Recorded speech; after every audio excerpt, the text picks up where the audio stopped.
सावन में हुआ शिव का जन्म, धरती से प्रकट हुए रंगेश्वर महादेव। हेलो दोस्तों, नमस्कार, प्रणाम। तो स्वागत है हमारे फिर से YouTube चैनल में। तो दोस्तों, जानकारी के लिए बता दें कि सावन का महीना शुरू हो गया है और इस महीना में एक चमत्कार हुआ है। तो दोस्तों, वह चमत्कार हुआ है कि सावन में शिव जी का जन्म हुआ धरती पर। तो आइए दोस्तों, हम आपको इसकी पूरी जानकारी बताते हैं। लेकिन उससे पहले दोस्तों, हम आपसे निवेदन करते हैं कि अगर आप मेरे वीडियो फेसबुक पेज पर देखें तो फॉलो कीजिए, और अगर यूट्यूब चैनल पर देख रहे हैं तो लाइक, सब्सक्राइब और कमेंट में जय बाबा भोलेनाथ अवश्य लिखें, ताकि बाबा भोलेनाथ की कृपा हम मनुष्य पर बरकरार रहे हमेशा। और दोस्तों, जानकारी के लिए आपको बता दें कि बाबा भोलेनाथ के सिवा इस संसार में कभी कुछ नहीं हो सकता, क्योंकि दोस्तों वह खुद देवों के देव महादेव है। उनके बिना एक पत्ता तक हिल नहीं सकता। तो मनुष्य का यह औकात है कि अपनी मर्जी से कुछ भी कार्य कर सकते हैं। इसलिए दोस्तों, हम आप लोगों से हाथ जोड़कर गुजारिश करते हैं कि आपने अभी तक कभी मेरे YouTube चैनल को लाइक, सब्सक्राइब और कमेंट में जय बाबा भोलेनाथ नहीं लिखे हैं तो कृपया जल्द से जल्द लिखें, और फेसबुक पेज को फॉलो जल्द से जल्द करें। और दोस्तों, जानकारी के लिए आपको बता दें कि सावन की पावन महीना शुरू हो गया है, और इस महीना बाबा भोलेनाथ का बहुत वीडियो महीना होता है। इसी महीना में बाबा भोलेनाथ अपने कैलाश पर्वत छोड़कर हम मनुष्य के साथ धरती पर ज्यादा रहना पसंद करते हैं, और मनुष्य के साथ ही अपना नशा पदार्थ जैसे गांजा, भांग इत्यादि का सेवन करते हैं, और मनुष्य के साथ ही बाबा भोलेनाथ नशा पदार्थ करके झूमते रहते हैं। तो इसलिए दोस्तों, हम आप लोग से बार बार अनुरोध कर रहे हैं कि आप मेरे फेसबुक पेज को फॉलो कीजिए, और अगर यूट्यूब चैनल पर देखें तो लाइक, सब्सक्राइब और कमेंट में जय बाबा भोलेनाथ अवश्य लिखने का प्रयास करें, ताकि मेरे वीडियो बनाने का मकसद सफल हो जाए। क्योंकि दोस्तों, मेरा वीडियो बनाने का ही मकसद क्या है कि हम हिंदू धर्म में जन्म लेकर और अपने इंसानियत भूल जाते हैं। क्योंकि दोस्तों, हम हिंदू धर्म में जन्म लेकर और अपने ईश्वर, अपने भगवान का नाम जुबान पर लेने से कतराते हैं, अपने आप को बेइज्जती महसूस करते हैं। पर ऐसा क्यों दोस्तों, जबकि यही बात मुसलमान धर्म के लोग में किया जाए तो वह लोग सीधा कहते हैं कि हम लोग का सुबह अल्लाह ताला से शुरू होता है और शाम अल्लाह ताला पर खत्म होता है। ऐसा एक भी दिन नहीं है कि हम अपने अल्लाह ताला का नाम जुबान पर ना लेते हैं। अगर बाई चांस हम काम में व्यस्त रहते हैं और अल्लाह ताला का नाम नहीं लेते हैं तो दिन में एक बार हम नमाज पढ़ने के लिए जरूर जाते हैं। उसी में हम अपने अल्लाह का नाम जुबान पर ले लेते हैं, तभी मेरे फरियाद अल्लाह ताला कबूल करते हैं। इसलिए दोस्तों, हम लोग हिंदू धर्म में जन्म लेकर और अपने प्रभु, अपने ईश्वर का नाम जुबान पर लेने से कतराते क्यों हैं? अपने आप को बेइज्जती महसूस क्यों करते हैं? क्या हमारे धर्म ग्रंथों और शास्त्र में लिखा हुआ नहीं है? अगर लिखा हुआ है तो हम लोग जुबान पर नाम क्यों नहीं लेते? इसलिए दोस्तों, आप लोगों से हाथ जोड़कर विनती करते हैं कि आप मेरे फेसबुक पेज को फॉलो कीजिए, और अगर यूट्यूब चैनल पर देखें तो लाइक, सब्सक्राइब और कमेंट में जय बाबा भोलेनाथ जरूर से जरूर लिखने का प्रयास करें। तो चले दोस्तों, वीडियो शुरू करते हैं और आपको बताते हैं कि सावन में शिव जी का जन्म धरती पर कहाँ हुआ और कैसे हुआ। तो दोस्तों, सावन का महीना शुरू होते ही शिव भक्तों की लंबी लंबी कतारें मंदिरों में देखने को मिलती हैं।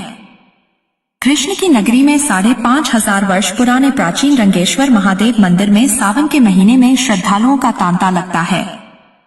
पौराणिक मान्यता है कि द्वापर युग में भगवान श्री कृष्ण और बलराम ने कंस का वध किया था। तब धरती से महादेव प्रकट हुए थे, जो रंगेश्वर के नाम से विख्यात है। जानिए रंगेश्वर महादेव मंदिर की महत्ता। शहर के रंगेश्वर महादेव मंदिर में वैसे तो हर रोज श्रद्धालुओं का जमावड़ा रहता है, लेकिन ऐसी मान्यता है कि सावन के महीने में यहाँ पूजा अर्चना करने से सभी मनोकामनाएं पूर्ण हो जाती हैं। दूर दराज से हजारों की संख्या में श्रद्धालु सुबह शाम दर्शन करने के लिए आते हैं, और मंदिर परिसर में पूजा अर्चना करने के बाद मन में भक्ति भाव के कारण सुख की प्राप्ति होती है। द्वापर युग में मथुरा के राजा कंस के अत्याचारों से साधु संत और प्रजा दुखी थी। चारों तरफ एक ही आवाज सुनाई देती थी, कृष्ण का अवतार हो, कंस का नाश हो। देवकी के गर्भ से भगवान कृष्ण ने जन्म लिया। मथुरा में जन्म होने के बाद भगवान कृष्ण ने गोकुल में क्रीड़ा खेली और अपनी लीलाएं वृंदावन में की। कंस का वध करने के लिए कृष्ण और बलराम जब मथुरा पहुंचे तो भगवान कृष्ण ने अपने छल से और बलराम ने अपने बल से कंस का वध किया। राजा कंस का वध करने के बाद भगवान कृष्ण और बलराम आपस में झगड़ रहे थे और कहने लगे, मैंने कंस को मारा है, मैंने कंस को मारा है। तभी धरती से प्रकट हुए महादेव की चारों तरफ गूंज सुनाई देने लगी। महादेव ने कहा कि कृष्ण ने अपने छल से और बलराम ने अपने बल से कंस का वध किया है। इसके बाद महादेव उसी स्थान पर विराजमान हो गए और रंगेश्वर महादेव के नाम से विख्यात हुए। आज भी प्राचीन मंदिर रंगेश्वर में बना हुआ है, जहां लोग पूजा अर्चना करने के लिए पहुंचते हैं।